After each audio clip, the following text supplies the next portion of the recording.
कल 8 तारीख को सोमवती अमावस्या है। जो बहनें करती हों तो सुबह उठ के नहा धोकर मतलब सुबह से नहा धो लीजिए। फिर उसके बाद आप दूध चाय कुछ नहीं पीते हैं, और जिससे नहीं बनता वो पी सकता है, जिससे बन जाता है वो नहीं पीता। हम लोग तो नहीं पीते थे, पहले के लोग पानी चाय कुछ नहीं पीते थे। अगर आजकल के बच्चों से नहीं बनता है तो आप पी सकती हैं।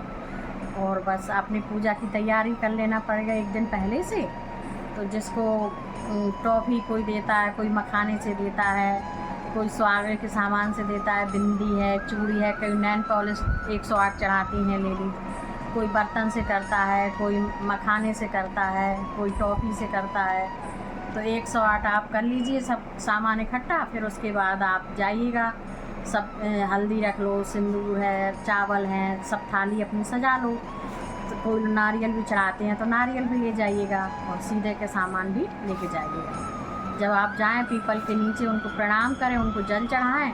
फिर छोटा सा उसमें सातिया टाइप का या कुछ बना दीजिए और उसमें कलश रख दीजिए। कलश रखने के बाद उसमें जोत जला दीजिए, प्लेट में चावल डाल के जोत जला दीजिए, मतलब दिया।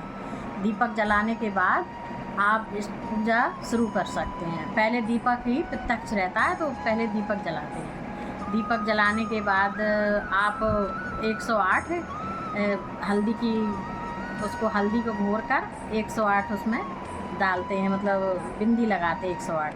फिर उसी में सिंदूर लगाते हैं, फिर चावल से उसकी पूजा करते हैं। कई लोगों ने मतलब सुहाग का सामान भी चढ़ाते हैं, तो आप चढ़ा दीजिए।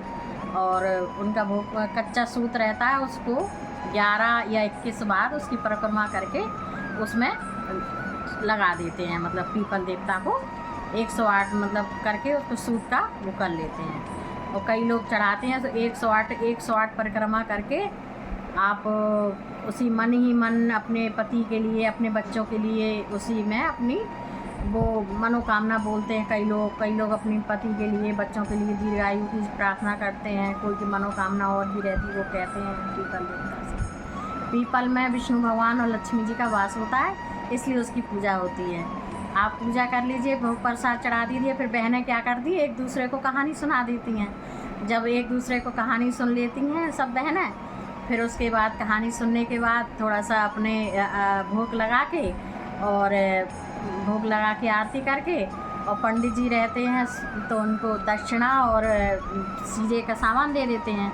और बहनें एक दूसरे का जो श्रृंगार का सामान चढ़ाती हैं उनकी ओली में डाल के टीका लगा देती हैं। और जो खाने पीने की सामग्री होती है वो बच्चों को बांट दी जाती है। जो बच्चे लोगों को बांट के फिर जैसे कन्या रहती छोटी छोटी, उनको देकर उनके चरण स्पर्श किया जाते हैं। और जो बड़े बूढ़े हैं तो उनके भी हाथ मतलब प्रणाम किया जाता है। और पंडित जी को सीधा दक्षिणा देकर उनको भी मतलब प्रणाम करके फिर आपकी पूजा पूरी होती है। और कहानी कह के एक दूसरे से मिल के अपने घर आ जाते हैं।